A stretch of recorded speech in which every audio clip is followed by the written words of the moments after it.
आप सभी भाइयों बहनों का स्वागत है और मित्रों का भी स्वागत है इस बदलाव चैनल में। आज काफ़ी दिनों बाद मैं इस पे दोबारा उपलब्ध हुआ हूँ, क्योंकि आजकल की जो परिस्थितियाँ हैं वो बहुत ही विकट हैं। कमाना खाना यही बहुत मुश्किल है, तो इस वजह से बहुत बिजी लाइफ हो जाती है, जिसकी वजह से मैं कोई वीडियो नहीं बना पाया। आज जो वीडियो बनाया है वो थंबनेल से ही स्पष्ट होता है कि क्या वास्तव में हमारे देश को नेताओं की ज़रूरत है। आप सोचें तो बहुत सारे लोग बोलेंगे कि हमारे देश में नेताओं की ज़रूरत नहीं है, और कहीं ना कहीं वो बिल्कुल सत्य बोल रहे हैं। इसमें कोई भी दो राय नहीं है, क्योंकि जो काम का व्यक्ति जिस काम के लिए वो बेड़ा उठाए या जिस काम के लिए उसको रखा जाए वो काम ही ना हो, तो ऐसे नेताओं का हमें क्या फ़ायदा। नेता अच्छे भी हैं, बुरे भी हैं। जैसे कि अभी याद होगा, आप लोग पहले इतिहास में पढ़ते थे कि यदि अच्छा राजा हो गया तो उसके शासनकाल में सब चीज़ें अच्छी ही अच्छी हो गई, और यदि कहीं बुरा राजा फंस गया तो जब तक वो जिंदा है तब तक समस्या बनी रहेगी। यहाँ नेताओं के उसमें ये तो हुआ कि हम 5 साल में उनको चेंज कर सकते हैं, लेकिन जब बहुसंख्यक व्यवस्था चेंज करने की हो तो आम आदमी का भी कोई ख़ास रोल होता ही नहीं है। ज़्यादातर गलत ही चुने जाते हैं। यदि आप देखें तो कुछ पार्टियां हैं, जैसे कांग्रेस ने सत्ता संभाली थी, तो अगर उसके नेता काम करते तो आज इतनी समस्याएं जीवन में, व्यक्ति के आम जीवन में नहीं होती। पर क्या उन्होंने काम किया? नहीं। कैसे कैसे उन्होंने गुणागणित जो है वो संविधान में किए, या संविधान में ऑलरेडी से पहले से ही लोन के लिए गुणागणित बना रहा। एक ये मर्म का विषय है और हर आदमी जानना चाहता है कि यदि कोई ऑफिस है, सरकारी ऑफिस है, जहां 200, 400, 500, 1000 आदमी मैक्सिमम मान लीजिए, वहां अगर पियोन की भर्ती होती, यानी 4th क्लास, निचली क्लास, अपर छोड़ दीजिए, तो उसके लिए क्या होता है, पुलिस वेरिफिकेशन ज़रूरी होता है। यदि उसका कोई भी केस निकट के थाने में, कोर्ट में चल रहा हो तो उसे जॉब नहीं दिया जाता। मैक्सिमम कितने लोगों पे, याद रखिएगा, वो है मैक्सिमम 1000 आदमियों के स्टाफ। कैसा बेवकूफियाना हिसाब किताब है। नेताओं ने अपने लिए नियम दूसरे बना लिए। मतलब जितना बड़ा बेईमान कहिए, अपराधी कहिए, चोर कहिए, लुटेरे कहिए, ये जितने बड़े हैं ये चुनाव लड़ सकते। वाह भाई, क्या बात है। केस चल रहा हो, छोटे मोटे केस तो अक्सर होते रहते, उनकी मैं गिनती भी नहीं चाहता और उनका कोई मकसद भी नहीं होता है। मेन जो आपराधिक केस हैं, जो क्रिमिनल केस हैं, जो हत्या के केस है, जो बलात्कार के केस हैं, जो संपत्ति लूटने का केस है, व्यभिचार का केस है, इन सब केसों में लिप्त होने के बावजूद भी वो नेता, जिसको देश चलाना होता है, देश चलाने का मतलब आप जानते हैं ना, कि जैसा आपका नेता होगा मैक्सिमम प्रजा, मैक्सिमम जनता वैसे ही होगी। तो हमने क्या आदर्श प्रस्तुत किया? हमने आदर्श प्रस्तुत किया कि हम जेल में रह करके चुनाव तो लड़ सकते हैं, नेता बन सकते हैं, प्रधानमंत्री बन सकते हैं, देश चला सकते हैं, लेकिन 1000 व्यक्तियों का जो समूह है, ऑफिस है, उसमें हम नहीं कर सकते। दूसरा देखिए लोचा, क्या किया इन्होंने, या मैंने संविधान खैर नहीं पढ़ा है तो ये मैं अपने आप से तो नहीं कह सकता, यानी चूक तो कहीं ना कहीं हुई है, ये आप भी मानेंगे कि संविधान में कहीं ना कहीं गड़बड़ घोटाला किया गया है, अपने पक्ष के लिए, अपने फ़ायदे के लिए चीज़ों को इन्वॉल्व किया गया कि एक आम व्यक्ति जिसको वोट देने का अधिकार है वो जेल में रह के वोट नहीं दे सकता, लेकिन एक नेता या एक अपराधी चुनाव लड़ सकता है। क्या कहेंगे इसे? और ये लगातार होता चला आ रहा है हमारे आपके जीवन में, और हम भी हैं आंखें बंद करके इसको जो है वो मानने के लिए तैयार हैं कि ऐसा ही होता है, ऐसी ही चीज़ें चलती रहेंगी। तो क्या वास्तव में चलेंगी? बदलाव नहीं आना चाहिए? तो ये इम्प्लीमेंट कहाँ हुआ, ये ढूंढना चाहिए। खैर, नेता ही हैं तो नेता अपनी गर्दन क्यों कटवाएंगे, अपनी चीज़ें क्यों बंद करवाएंगे?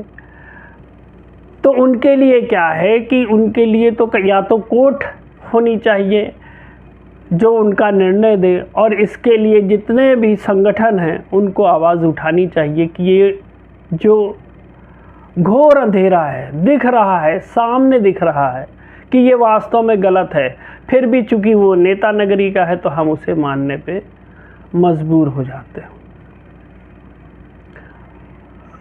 आपको क्या लगता है मुझे नहीं पता, लेकिन मुझे जो लगता है कि कोई शायद ही पूरी पार्टी में 2, 4, 5, 10 नेता ऐसे होंगे जो कुछ काम करना चाहते होंगे। बाकी जितने नेता हैं वो सब नेता सिर्फ प्रॉफिट के लिए बने हुए हैं। सुविधाएं चाहिए, लग्जरी सुविधाएं, लग्जरी गाड़ी चाहिए, सिक्योरिटी चाहिए, आपको घूमने फिरने का चाहिए, कई पेंशनें चाहिए, यानी आप सभासद हैं वो बन चुके हैं उसकी भी पेंशन, सांसद बन गए थे उसकी भी पेंशन, मतलब इफरात पैसा। और इसके अलावा सिर्फ लूट खसोट, बाकी कुछ नहीं, यानी स्टेटस भी बढ़िया और लूट खसोट भी बहुत ज़बरदस्त, कोई पूछने वाला नहीं। समझ में नहीं आता है। आप देखिए, आम जनता का पैसा किसने नहीं लूटा? कांग्रेस ने नहीं लूटा। बहुत घोटाले हुए, किसी का फैसला आया? किसी का कोई फैसला नहीं आया। सब बस वो केस चल रहा है, केस चल रहा है, केस चल रहा है। भाई साहब, कौन सा केस चल रहा है? अगर उसी के पीछे ही कोर्ट पड़ जाती तो आज की डेट में वो तो फैसला होकर के किनारे हो जाता, नए पे काम करना था। लेकिन नहीं भाई साहब, फैसले ही नहीं आया। क्यों? क्योंकि इन्होंने कानून ही ऐसा बनाया है, आँख पे पट्टी बांधने का कानून, लोगों की आंखों में पट्टी बांधने का कानून, यही कानून बना रखा है। कोई सज़ा नहीं है, कोई मंत्री कुछ भी लूटता रहे। अभी देखिए, बिल्कुल हाल की घटना आपने देखी होगी, केजरीवाल ने जो है वो घर में लाखों का टॉयलेट बना लिया। लाखों के पैसे क्या उसके सैलरी के थे, आम जनता के थे। लेकिन क्या हुआ? कुछ हुआ? कुछ, एक पैसे का कुछ नहीं। सारे लुटियन चोर गैंग जो है वो नेता में भर्ती है और सब सक्रिय हैं, सब मज़े से लूट रहे हैं, जिसको जो पा रहा है। अरे भाई साहब, ऐसे मंत्री पद आपने क्यों रखे हैं जिसका कोई काम ही नहीं है? शिक्षा मंत्री का बता लीजिए भाई साहब, कौन सा काम है? कौन सी शिक्षा उसने जो है वो सस्ती कर दी? सब जाते क्या है, गए ऑफिस में, दफ्तर में, एसी दफ्तर में बैठे, शान की गाड़ी में बैठे और उसके बाद साइन मारे, तनख्वाह उठाई, बस उनका काम ख़त्म। अगर आपके पास नया कुछ देने के लिए ही नहीं है तो आप मंत्री क्यों बन रहे हैं? छोड़ दीजिए व्यवस्थाओं को वैसे ही जैसे सरकारी पे चल रही थी, कर लेंगे। जब सारा वैसे ही होना है तो मंत्री बन के क्या फ़ायदा? और इन लोगों को भी जो है वो ज़बरदस्ती विधानसभा और राज्यसभा, इतने पद ये ज़बरदस्ती भरने ही भरने हैं, पद देना ही देना है, काम नहीं करना है। और ना ही उनका बाल बाका कर सकते, काम करें चाहे ना करें। आपको देना जो है वो बहुत ज़रूरी है। आप सारी सुख सुविधाएं देने, पता नहीं भाई साहब ये चुनाव लड़ते इनको कौन सा खतरा हो जाता है, कौन सा चोर डाकू इनके पीछे पड़ जाते हैं जो इनको इतनी ज़्यादा सुरक्षा चाहिए। अगर आपको डर लगता है तो आप जो है क्यों जाते हैं नेता नगरी बनने के लिए। पर नहीं भाई साहब, स्टेटस है, आम जनता का पैसा है, धड़ल्ले से उड़ाइए भाई साहब, अपनी जेब का पैसा ही नहीं है। देखा होगा ना आपने, जिसको अल्लो मल्लो तल्लो पैसा लुटाते रहते हैं, इसको उतने लाख दे दिए, उसको नौकरी दे दी, ये फलाना कर दिया, ट्रेंड बना दिया है, जीते जी परवाह नहीं करते व्यक्ति की। तो नेता अगर मान लीजिए, अगर नेता अपने ही उसमें बढ़िया होते, नई सोच रखते, तो आप समझ लीजिए शिक्षा का स्तर, बेसिक स्तर है। अब आम जनता की कमाई क्या है? अब आम जनता की अगर आप पूछेंगे कमाई, बिल्कुल मैं सत्य बता रहा हूँ, 10 से 15 हज़ार रुपये की कमाई है व्यक्ति की, मैक्सिमम लोगों की। बाकी को छोड़ दीजिए, जिनकी गवर्नमेंट जॉब लग गई बल्ले बल्ले, किसी के तो गवर्नमेंट के सारे परिवार के परिवार ही गवर्नमेंट में हैं और किसी के घर में कोई भी नहीं है, तो उसकी आमदनी कितनी? 10 से 15 हज़ार रुपये। मान लीजिए 2 बच्चे हैं, और मैं आपको बताऊं कि सबसे जो छोटी से छोटी जो है वो आपका जो क्लास है, उसकी भी फीस 1000 रुपये, एडमिशन फीस 5000 रुपये, बस्ते और इन सब का मिला करके तो भगवान जाने, ये छोटी क्लास का है।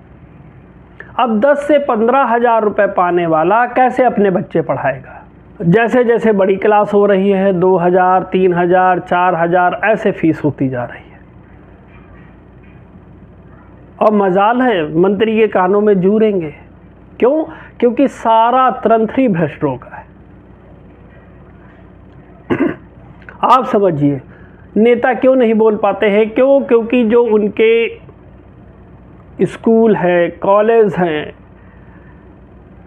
इंजीनियरिंग कॉलेज हैं, आईटी कॉलेज हैं, ये सभी नेता के किसी ना किसी रिश्तेदार के या नेता के ही हैं।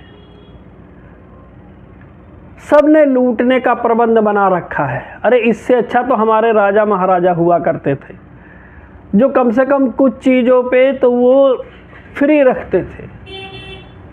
इन्होंने तो हर एक सेक्टर को लूट का धंधा बना लिया।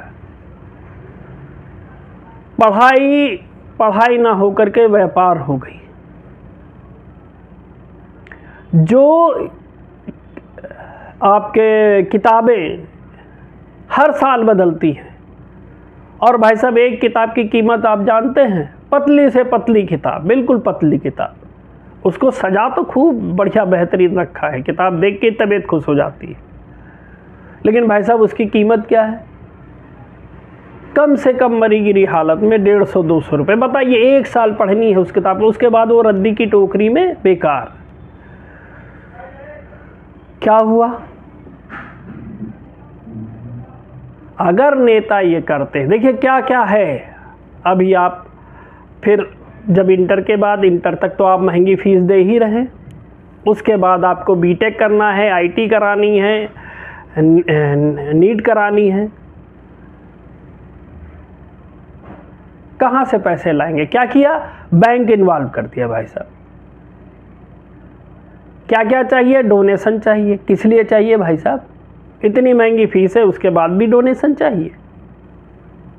किताब कॉपियों में कमीशन अलग, स्कूल बैग में कमीशन अलग, उसके बाद भी चाहिए। अच्छा, और मजे का देखिए भाई साहब, बच्चा बड़ा हो गया, अब आईटी बीटेक कुछ भी करना है, आप काउंसलिंग कराइए। कितने में? 30-40 हज़ार रुपये काउंसलिंग के दीजिए। फिर बीटेक कराना है, आईटी करानी, कुछ भी कराइए, कम से कम मरी गिरी हालत में सालाना 3 लाख रुपए के आसपास जो है वो आप खर्चा और पकड़ लीजिए। मिनिमम मैं बता रहा हूँ, मैक्सिमम की बात नहीं कर रहा हूँ। जब आप बच्चे कोई शुरुआत में ही उससे इतना पैसा खींच लेंगे तो वो जब जॉब में जाएगा तो पैसे कहाँ से लाएगा? धांधली करके ही पैसे निकालेगा, जैसे मेडिकल वालों ने कर रखा है। पहले ज़माने के जो लोग हमारे साथ के होंगे वो उनको याद होगा कि जब पहले होता था तो पुड़िया भी दे देते थे, और कभी अगर पैसा नहीं हुआ तो कह देते थे बेटा अच्छा बाद में दे दीजिएगा। आज चले जाइए भाई साहब, पहले से ही बैठा रखा है कि डॉक्टर तो तभी मिलेंगे भाई साहब जब आप पैसे दे देंगे। क्यों? क्योंकि उसने करोड़ों खर्च कर रखे हैं, तो भाई साहब वसूलेगा किससे? जनता से। यानी जनता ने सबके बोझ को सहने का बना रखा है सिस्टम।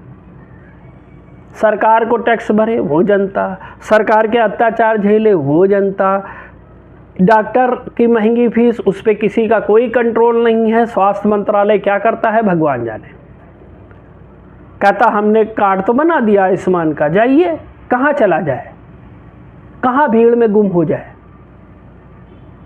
भीड़ देखी है कभी? आप चले जाइए लखनऊ के ही क्वीन मैरी में,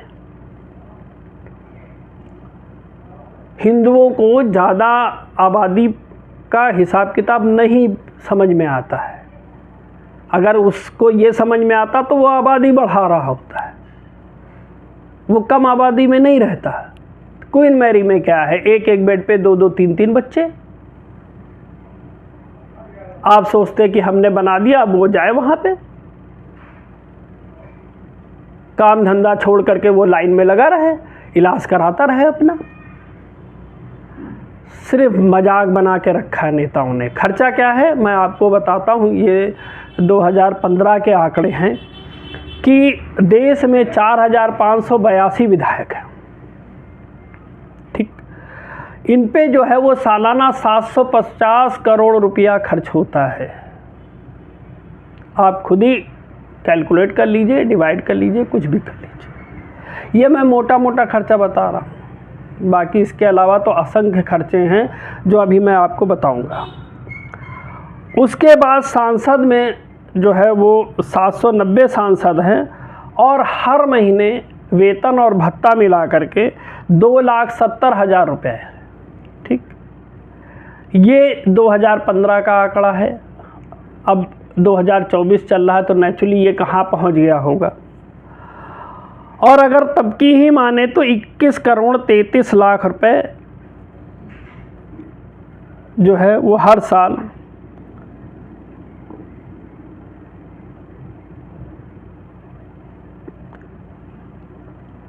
इक्कीस करोड़ 33 लाख रुपए ये हर महीना, और 255 करोड़ रुपए 96 लाख रुपए सालाना हमारे माननीय जो सांसद हैं इन पे खर्च आता है। अब भाई साहब काम क्या करते हैं?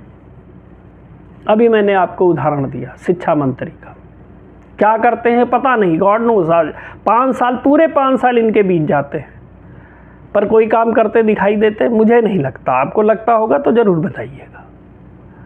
शिक्षा में कितना बदलाव आना चाहिए था। जब हमारी पीछे की सत्ताएं थीं, कम्युनिस्ट की सत्ता थी, तो उन्होंने क्या किया, हिंदुओं को बर्बाद करने के लिए जो भी शिक्षा ला सकते थे लाए। क्या उनको सजा हुई? एक पैसे की नहीं हुई। सबके सब ऐसे ही घूम रहे हैं गलत शिक्षा पढ़ाने के बाद भी। ऐसा हमारा वो है, कानून है और संविधान है। उन्होंने तो किया 2014 के बाद हमने इस यथास्थिति को संभालने के लिए मौका मिला। हमें किस पे काम करना चाहिए था? हमें गुरुकुल व्यवस्था पे दोबारा से काम करना चाहिए था। लेकिन हमने क्या किया, हमने फिर उसे उसी भेड़ चाल में चलायमान रखा। क्यों? क्योंकि जो भी जितने भी ऊंचे चीज़ें हैं, यानी आपकी यूनिवर्सिटी हैं, कॉलेज हैं, ये सब किसके हैं? ये सब नेताओं के। और इन्होंने ही जो नेता बनता है जिस भी विभाग का, मान लीजिए हम तो एक ही के बताए हैं, आप खनन में चले जाइए। खनन में देखिए मंत्री के रिश्तेदार ही जो है अवैध खनन कर रहे हैं, ठेकेदार ही अवैध हैं। ऐसे किसी का भी मसला उठा के देख लीजिए, हर एक में उनके रिश्तेदार ही जो है उस मलाई को खाने के लिए लगे हुए हैं। तो जब अपना ही कोई आदमी गला काट रहा होगा तो कोई क्यों भूलेगा। ये है हमारे सांसद, ये है हमारे विधायक, ये है हमारे मंत्री, जो हमारा ही पैसा जो है वो खा रहे हैं और हमारे लिए ही कोई काम नहीं कर रहे। सारे विभाग का देख लीजिए, किसी भी विभाग को लेकर के आप जो है वो मंथन कीजिए तो आप पाएंगे कि कोई भी विभाग जो है वो ठीक नहीं है, कोई भी मंत्री काम करना नहीं चाहता है, और फिर भी जो है वो दिए जा रहे सुविधाएं और बढ़ा रहे।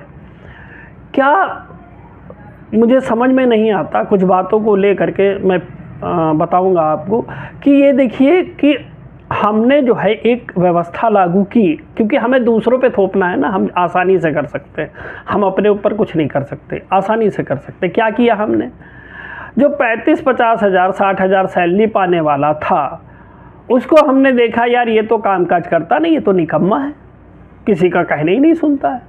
हमने उस व्यवस्था को, वो जीर्ण शीर्ण व्यवस्था को ख़त्म करने के लिए हमने संविदा लागू की, यानी ठेकेदारी व्यवस्था, जिसमें ठेकेदार ही मलाई खा रहा है।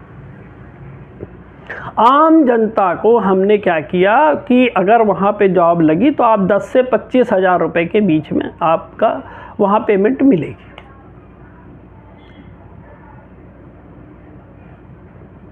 उनको ये नहीं समझ में आया, ये जो इतने ढेर सारे झगुआ भर हम नेता भरते चले जा रहे हैं, जो कोई काम भी नहीं कर रहे हैं, उनके लिए क्यों नहीं कोई व्यवस्था लेके आए।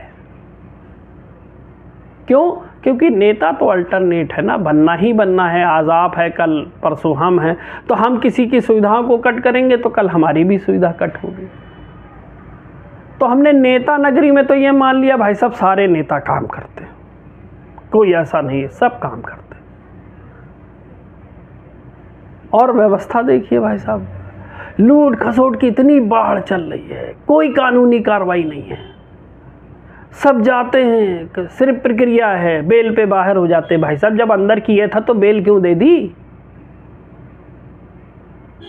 और वो भी ऐसे ऐसे लोगों को दे देते जिसमें 56-80 मुकदमे चल रहे हैं। कानून व्यवस्था ना हो गई, मजाक हो गया। कि एक पे तो हमको सीखना चाहिए था ना, हमने इतिहास से भी कुछ नहीं सीखा। हमने न्याय व्यवस्था पता नहीं कैसे बना ली, हमें भी नहीं समझ में आता है कि आप क्षमा जो है वो सिर्फ एक बार करेंगे, हर बार क्षमा नहीं करेंगे। 56 केस 156 केस क्षमा, भाई सब जमानत पे घूम रहा। उसका उदाहरण मैं आपको और बताऊं, आप जितने भी देखेंगे भयंकर से भयंकर केस जो होंगे, वो चाहे हत्या का हो, बलात्कार का हो, लूट का हो, ठीक, इन सब में वो आदमी शामिल होगा जो जेल से बेल पे आया होगा। अभी बिल्कुल लेटेस्ट उदाहरण है नीट का, अभी चल रहा है केस, संजीव यादव। शायद आपने भी इसके बारे में सुना होगा कि झारखंड में केस है, हल्द्वानी में केस है, इसके ऊपर केस है और ये बेल पे बाहर है। भाई साहब क्या मजाक है, वाह। मतलब एक बार तो समझ में आता है कि हम भाई उसको सुधरने के लिए मौका देंगे, ठीक, तो हमने उसको बेल दे दी, ठीक है कोई बात नहीं। दोबारा गलती कर दी, फिर बेल दे दी। अरे भाई साहब पृथ्वीराज चौहान से कुछ तो अकल ले लेते जब आपने कानून बनाया था कि आप किसी की मानसिकता को बदल नहीं सकते। हजार में से कोई एक व्यक्ति होगा, और वो भी जिसने अनजाने में अपराध किया होगा, गलती की होगी, वही सुधरता है। जिसने जानबूझ के अपराध किए वो कभी भी नहीं सुधरता है। तो हमने क्या किया, हमने लाखों व्यक्तियों का भविष्य अपनी इस बेल और बेवकूफ़ी की वजह से बर्बाद कर दिया।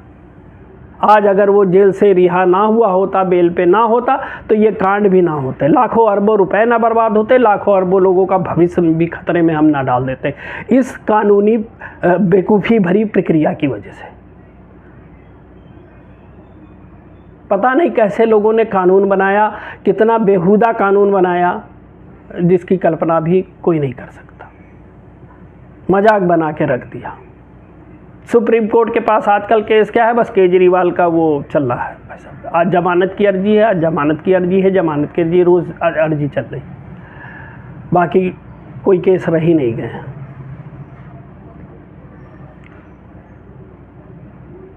अरे इस कानून व्यवस्था को आपने जैसे मेडिकल की व्यवस्था बनाई थी ना, वैसा ही बनाए रखना चाहिए था।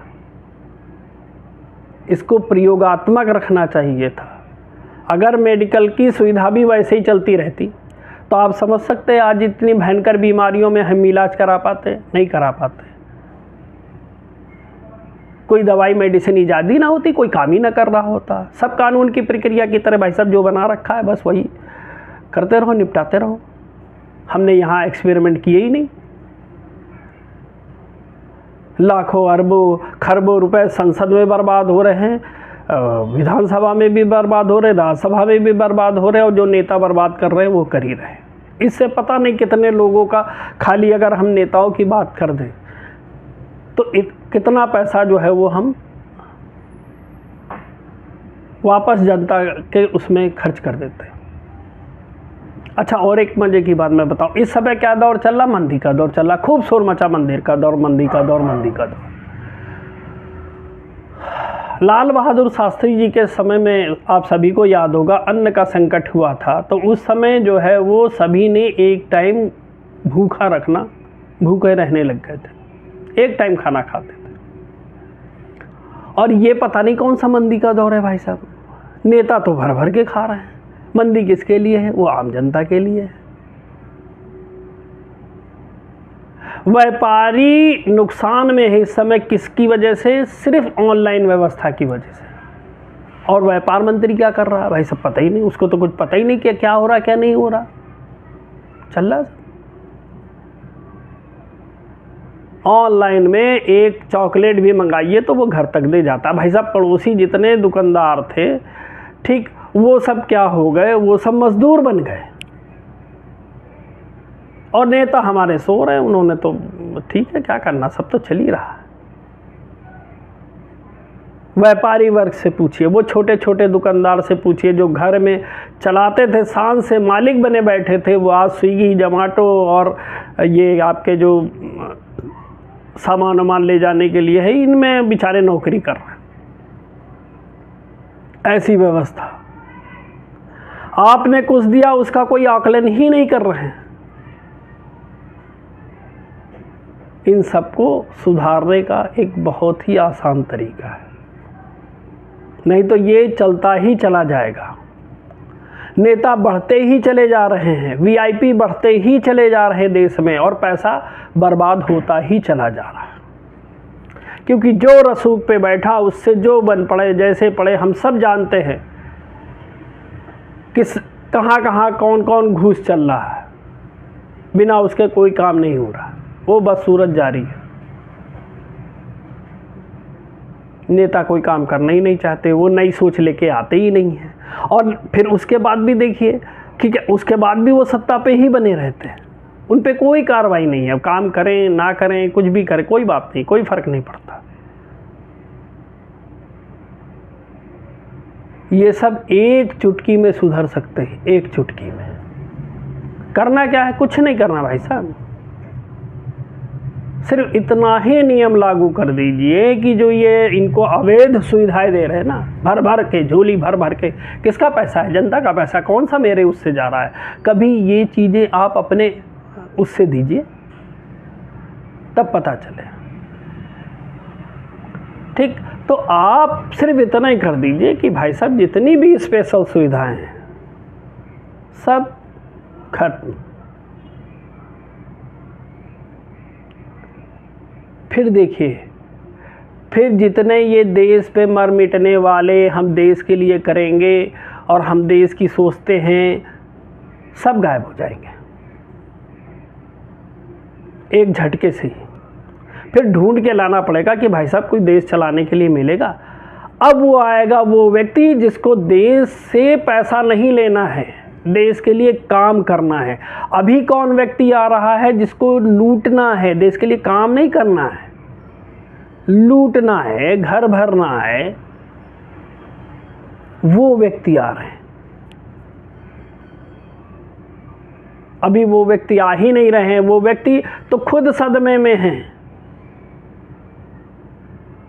कि वो कोई काम नहीं कर पा रहे देश के प्रति। तो वो व्यक्ति आएंगे जिनको सेवा करनी है, और सेवा के बदले में इतना मूल्यवान हम वस्तु उन्हें नहीं दे सकते। आवास मंत्री भाई साहब, याद आ गया, बिल्कुल बहुत बढ़िया चीज़ है। हमारे वहाँ जो है वो एक फैमिली में 4 से 6 आदमी होते हैं, ठीक, सभी जानते हैं। अब उनको रहने के लिए जब से ये एलडीए व्यवस्था बनी तो उन्होंने क्या किया, 300 स्क्वायर फीट का मकान दे दिया भाई साहब। क्या कारण? भाई साहब वो सबको मकान देना है, ज़मीनें इतनी अफराद पड़ी हुई हैं, देना है 300 स्क्वायर फीट। जो हमारे पूर्वज चले गए, जिनको ज़रूरत नहीं है, नीड नहीं है, उनके लिए लाखों हेक्टेयर ज़मीन, कहीं पार्क बना डाला, कहीं कुछ बना डाला, कहीं संग्रहालय बना डाला, सब कर डाला। जीवित व्यक्ति को रहने के लिए, सांस लेने के लिए 300 स्क्वायर फीट। अभी और जो अपार्टमेंट अब तो आ गए हैं कि आप छोटी सी ही जगह में, जिसमें आपका जो है वो क्या बोलते हैं, कुछ ही जो है वो स्क्वायर फीट ज़मीन एक्वायर होती है, लगभग 10,000 मान लीजिए, और उस पे जो है वो अपार्टमेंट पे अपार्टमेंट बना देते। तो वहाँ तो और कम कर दिया, 280 स्क्वायर फीट, 220 स्क्वायर फीट। जिसको जीवन जीना है, जिसको सांस लेना है, उसकी ये हालत करके रखी है। और जो चले गए हैं, जो बेचारे सांस तो जब तक ली वो भी शायद प्रॉब्लम में ही उस समय थे, लेकिन उनके लिए अभी भी बहुत आलीशान, बिल्कुल खुला खुला, यानी आप मृत्यु के पश्चात आपका जीवन अच्छा है, लेकिन यहाँ जीते जी जीवन आपका अच्छा नहीं है।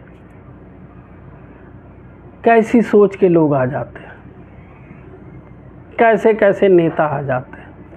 ये तो कुछ ही उदाहरण हैं। आप देखेंगे सारे नेताओं का काम लगभग यही है।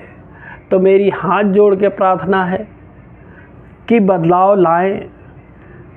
आंखें बंद करके ये मत सोचें कि ये तो जो चलता आया है वो चलता रहेगा, ऐसा नहीं है। आप चाहोगे तो बदलाव आएगा, नहीं चाहोगे तो नहीं आएगा। क्योंकि आप यदि सोचो खुद नेता जो है वो संज्ञान में ये चीज़ें लेगा, तो इससे बड़ी भूल कोई है ही नहीं। जीवन में याद रखिए, नियम हमेशा दूसरों के लिए होता है, अपने लिए कोई नियम नहीं होता। कायदे से तो इनको चाहिए था कि इन जो नेता बन जाते हैं उनको अगर कोई आपराधिक छवि हो तो उनके साथ तो और बुरा व्यवहार करना चाहिए, क्योंकि वो माननीय व्यक्ति हैं, वो सब जानते हैं। एक गरीब आदमी, एक अनजान आदमी, तो हम कह सकते हैं वो बहुत सारी चीज़ें नहीं जानता है कि किसको कौन सी अपराध की शाखा में आता, कौन से अपराध की शाखा में नहीं आता। नेता तो जानता है। लेकिन क्या भाई साहब, नेता बिल्कुल फल फूल रहे हैं, गजब है। यहाँ नेता और डॉक्टर पैसे ही पैसा भाई साहब, माल ही माल है, कट रहा है ज़बरदस्त। और आम आदमी की स्थिति पूछिए, मीडियम क्लास की भी पूछिए। इस समय लोगों के काम धंधे, चाहे किसी भी तरह का व्यापार हो, सिर्फ जो जॉब में है वही संतुष्ट है, और बाकी के काम धंधे कोई नहीं चल रहे हैं। सब 8-8 आंसू रो रहे हैं। जो पैतृक है, पिछला चल रहा है, वो तो किसी तरह से चलाए ले रहे हैं, नया तो कहीं कोई सर्वाइव ही नहीं है। बस नेता मौज में है भाई साहब। खैर, अब जो है वो आप ही को डिसाइड करना है कि ये जो बातें थी ये ठीक थी नहीं थी, कितनी हद तक सही थी। ये मेरा आकलन था, आपका क्या आकलन है आप मुझे ज़रूर बताइएगा। अब की चर्चा करेंगे। इससे पहले वाले में चर्चा में तो मैंने बताया था कि चुनाव का जो बोझ है वो कैसे अभी फिर शायद उपचुनाव होने वाले, फिर डाला जाएगा। क्योंकि अभी जो है वो लोग कम है बदलाव में। जिस दिन लोग बदलाव में ज़्यादा आ जाएंगे उस दिन आप यकीन मानिए बदलाव तो आना ही आना है, इसे कोई रोक नहीं पाएगा। बस चाहिए एकजुटता की। जहाँ एकजुटता होगी वहाँ पे जो है वो सबको चेंज होना ही पड़ेगा, चाहे कोई भी हो। इसी के साथ आप सभी को नमस्कार।